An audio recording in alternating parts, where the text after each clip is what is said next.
Hello folks, Max Rock with MultifamilyGeeks.com here to talk to you about another issue regarding underwriting multifamily properties. So what we're looking at right now on the screen is Multifamily Geeks underwriting template. It looks like this when you open it up. I'll show you how to get it for free in a second from our website. We're on property number 1. It is a portfolio underwriting tool. You can underwrite on this one up to 7 properties. See down here on the tabs, property 1 through 7 rolls it up into a combo UT and then puts that into a comprehensive tab.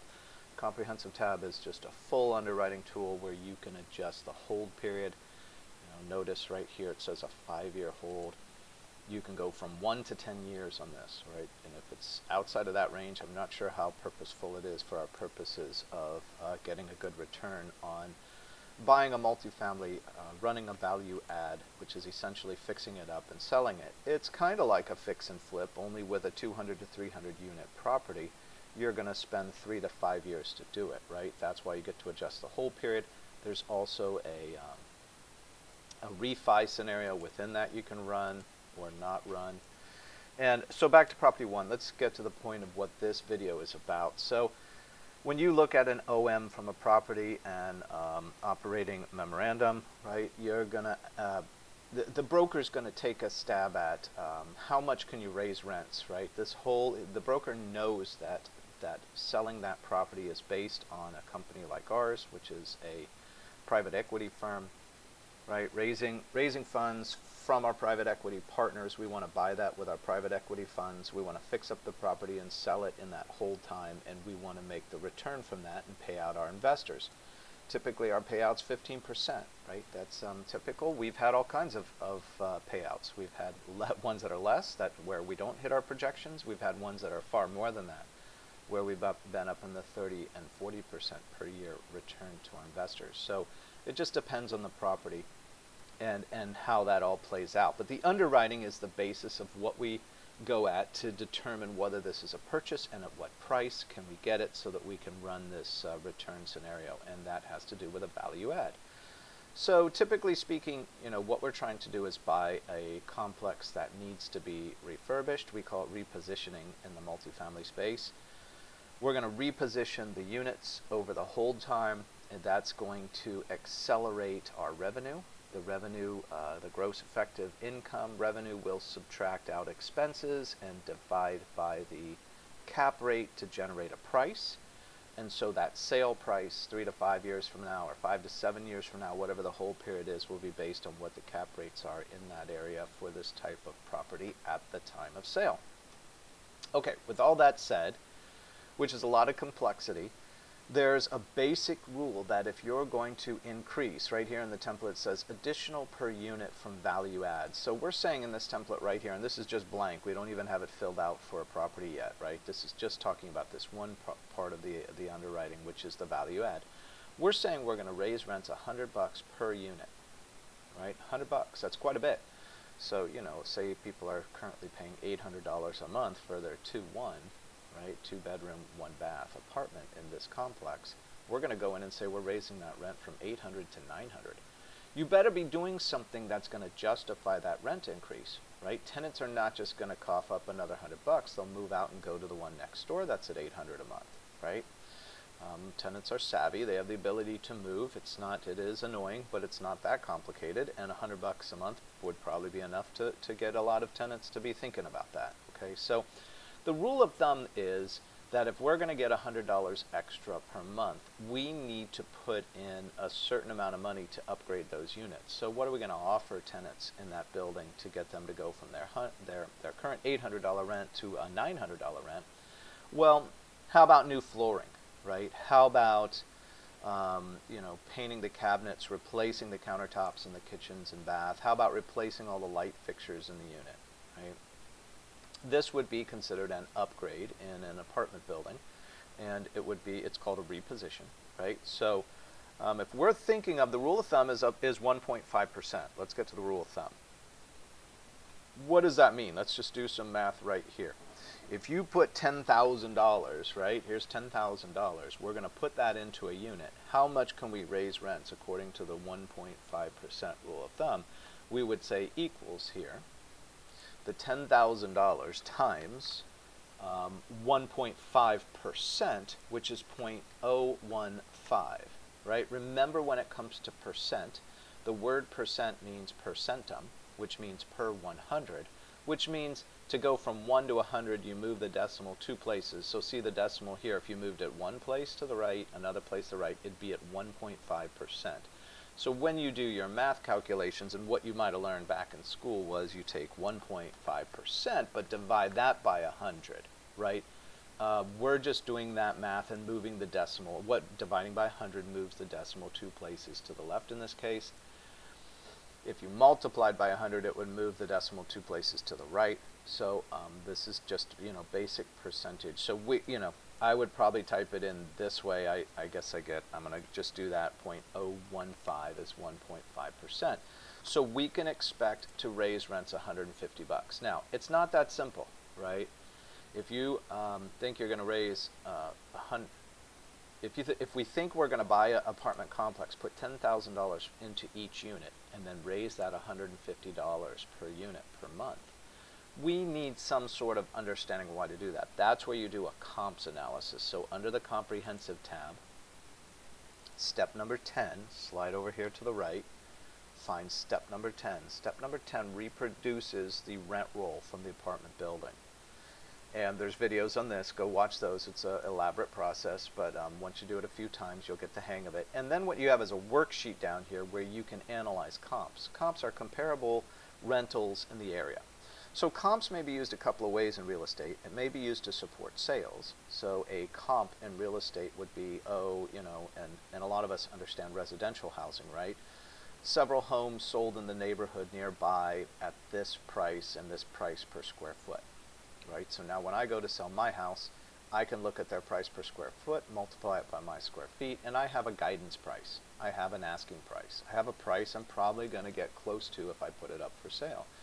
So this is what we're doing now in terms of rents. Now the other comp here is we're looking at rental comps. So I'm trying to find a complex, right, that has a 1-1 non-renovated, nearby, right? It's nearby.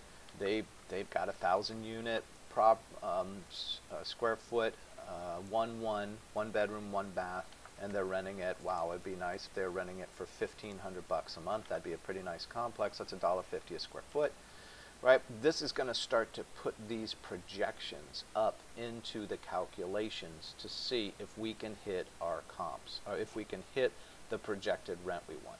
So anyway, this is a longer process than just saying, oh, we're going to put $10,000 into each unit. Right? It's not that simple. But on some level, you're looking for guidance from the rule of thumb to help you justify what you're thinking about for this property. So let's say we think on this property, the broker's telling us you can get 150 extra if you fix up this property. So let's put in our 150 here, and boom, it should pop up 10,000. That's exactly the 1.5% rule, right? And it'll calculate this for you. Now, if you're lucky enough to think, oh, I can do a $5,000 upgrade and I can get this 150 and comp support it, right? And if you look at some of the documentation under the comprehensive tab and go back to where we're talking about, this would be step number 9. You're looking at, where do I put this $10,000 in the comprehensive tab? It'll start to show up here as we're processing these properties. And if you scroll down, it'll even talk to you about, what, in our opinion, right here, a micro reposition. So here's what we've got for units. There's classic units. Classic units are not upgraded or have not been upgraded in the last 3 years. That's flexible, you guys. Use your judgment. I did have a broker show me in his OM, he had comps where the apartment had been renovated in 2011. And as I'm making this video and as I was doing the underwriting, it's 2021. That's 10 years ago. I do not consider that an upgraded unit. To me, that's back to a classic. If you fix up your house and 10 years later you go back and look at it, it's already outdated, you guys. No tenant's going to be deceived by a 10-year-old upgrade. All right, so that's not a repositioned unit to me. That would be back to classic. All right, so then we have some different types of repositions here and some guidance on pricing. All right, micro reposition. A micro reposition is a cosmetic upgrade of paint, maybe flooring, light fixtures, kitchen cabinet, and bathroom hardware Plan to spend $3,500 per unit on a micro reposition.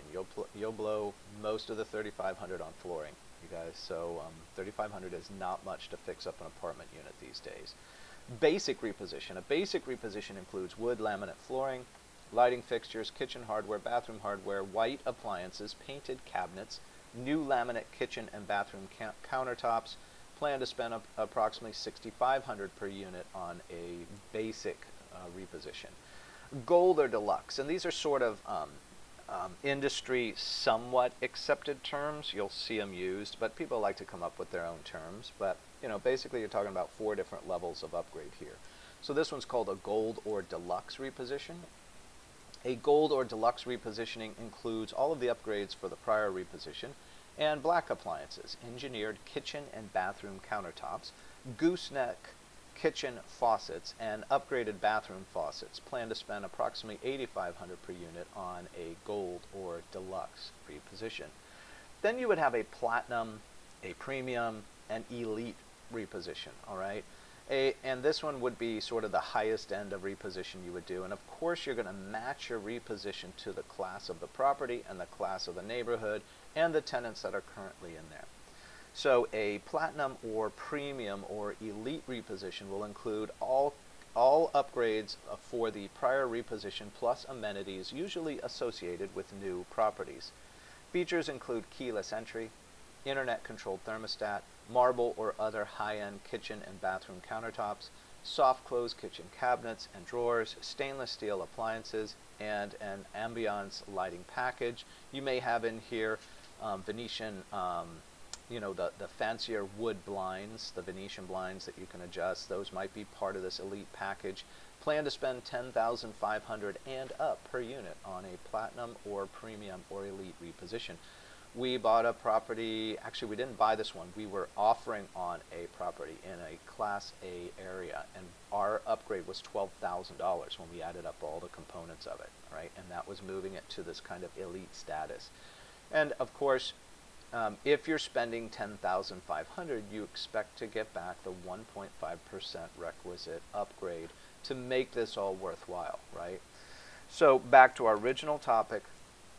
The original topic is if the brokers, and this part of this template here, this underwriting template that we give away free for you guys to use. Please use it, please enjoy it. But what it's trying to do is help you sort of get to the basics quickly, right? So this is not in concrete, this 1.5% rule, but the fact that you can just start out the template and it's going to come with a $100 upgrade and it's going to have the number of units are going to drop in here, and now you've got some sort of a picture of what your raise looks like. How much will we need from our equity partners to pull off this repositioning, this upgrade, this purchase and upgrade and selling of a 200 to 300 unit property. This template will help you do that quickly and simply. To download, let's go through that really quickly. This can be a little bit annoying. I apologize for that in advance. I'm sorry, you guys. Trust me, I've been through this too, so I get it. At the same time, this is the way it works on our website and with this template. All right, scroll to the bottom of the page. Down here, it's the second link at the time we're making this. It will be different by the time you watch this probably, but Multifamily Geeks Portfolio Trainer Underwriting Template Download. Open, click File, Download, and Excel spreadsheet format. Open. Give it 30 seconds or so, or 60 seconds, depending on your internet connection.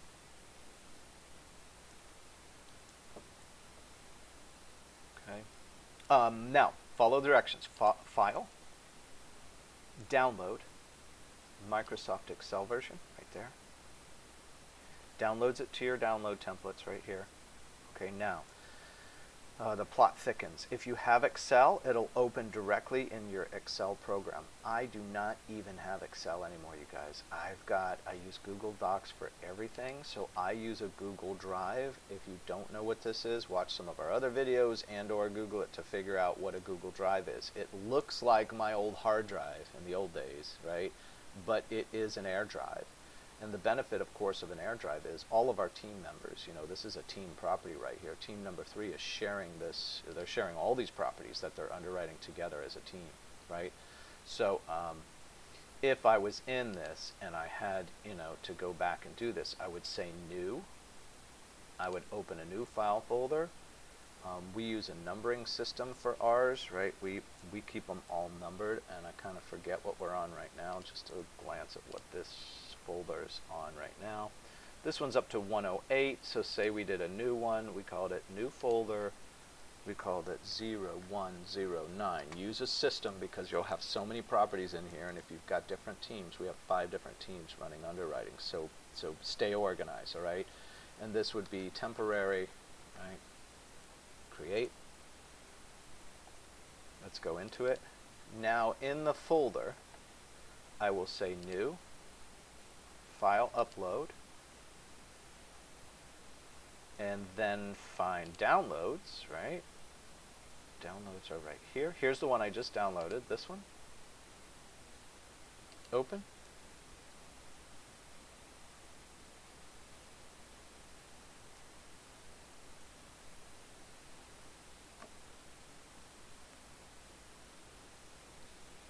Sorry, I'm taking advantage of the moment to drink a little bit of coffee there. Hope it doesn't come through on the mic. Okay, so here's my template now, right? And then remember, if I'm now uploading a property to this, so it's temporary, but let's rename it. Let's call it, property name, and this is the date I'm uploading it. And maybe I'm putting my name in so people know who uploaded it on the team, right? It's me, so if they want to call somebody about it, call me or text me.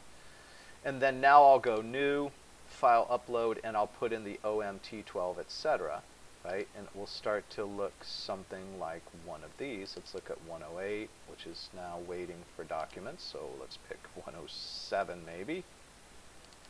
Right, here you go. And so now it's got your OMs, it's got your T12s, etc. inside of these, right? Along with now your template.